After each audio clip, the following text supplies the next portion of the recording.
Hi, our story today is The Three Little Wolves and the Big Bad Pig. Once upon a time, there were three cuddly little wolves with soft fur and fluffy tails who lived with their mother. One was black, one was gray, one was white. One day, the mother called to the three little wolves, "My children, it is time for you to go out into the world. Go and build a house for yourselves, but beware of the big bad pig." Soon they met a kangaroo who was pushing a wheelbarrow full of red and yellow bricks. "Please, will you give us some of your bricks?" asked the three little wolves. "Certainly," said the kangaroo. So the three little wolves built themselves a house of bricks. The very next day, the big bad pig came prowling down the road and saw the house of bricks that the three little wolves had built.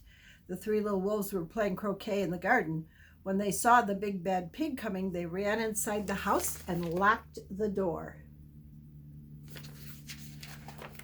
The pig knocked on the door and grunted, little wolves, let me come in." "No, no, no," said the three little wolves. "By the hair on our chinny chin chins, we will not let you in, not for all the leaves in our china teapot. Then I'll huff and I'll puff and I'll blow your house down." So he huffed and he puffed and he puffed and he huffed, but he could not blow the house down. But the pig wasn't called big and bad for nothing. He went and fetched his sledgehammer and he knocked the house down. The three little wolves only just managed to escape before the brick house crumbled. "We shall have to build a stronger house," they said. Just then they saw a beaver who was mixing concrete in a concrete mixer. "Please, will you give us some of your concrete?" asked the three little wolves. "Certainly," said the beaver, and he gave them buckets and buckets full of messy, slurry concrete. So the three little wolves built themselves a house of concrete. No sooner had they finished than the big pig came prowling down the road and saw the house of concrete that the little wolves had built.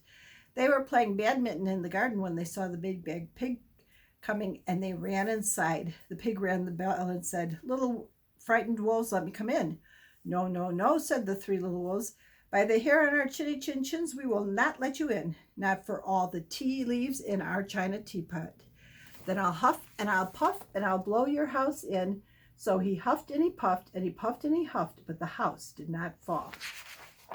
But the pig wasn't called big and bad for nothing. He went and fetched his pneumatic drill and smashed the house down. The three little wolves managed to escape, but their chinny chin chins were trembling and trembling and trembling.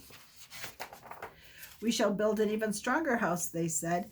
Just then they saw a truck coming down the road carrying barbed wire, iron bars, and armor plates and heavy metal padlocks. "Please, will you give us some of your barbed wire, a few iron bars and armor plates, and some heavy metal padlocks?" they asked the rhinoceros. "Sure," said the rhinoceros, and he gave them plenty. Plus, he also gave them plexiglass and some reinforced steel chains. So the three little wolves built themselves an extremely strong house. It was the strongest, securest house anybody could ever imagine. The next day, the big bad pig came prowling along the road as usual. The three little wolves were playing hopscotch in the garden. When they saw the big bad pig coming, they ran inside their house and bolted the door and locked all the 37 padlocks. The pig dialed the video entrance phone and said, "Little frightened wolves with trembling chins, let me in." "No, no, no," said the little wolves, "not by the hair on our chinny chin chins for all the tea leaves in our china teapot. Then I'll huff and I'll puff and I'll blow your house in." So he huffed and he puffed and he puffed and he huffed, but the house did not fall in. But he wasn't called big and bad for nothing, so he went and got some dynamite. He lit the fuse and blew the house up. The three little wolves just managed to escape with their fluffy tails scorched. "Something must be wrong with our building materials," they said. "We have to try something different." But what? At that moment, they saw a flamingo coming along pushing a wheelbarrow full of flowers. "Please, will you give us some flowers?" asked the little wolves. "With pleasure," said the flamingo, and she gave them lots of flowers. So they built a house of flowers. One wall was made of marigolds, one of daffodils, one of pink roses, and one of cherry blossoms. The ceiling was made of sunflowers, and the floor was a carpet of daisies. They had water lilies in their bathtub and buttercups in their refrigerator. It was very fragile when it swayed in the wind, but it was very beautiful. The next day, the big bad pig came prowling down the road and saw the house of flowers that the three little wolves had built.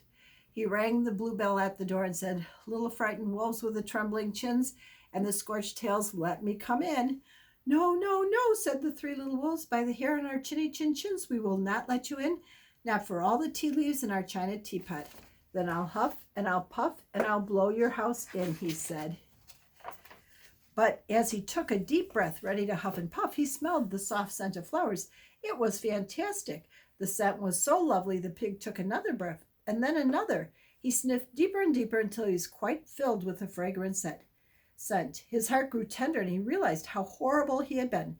Right then, he decided to be a big, good pig, and he danced the tarantella.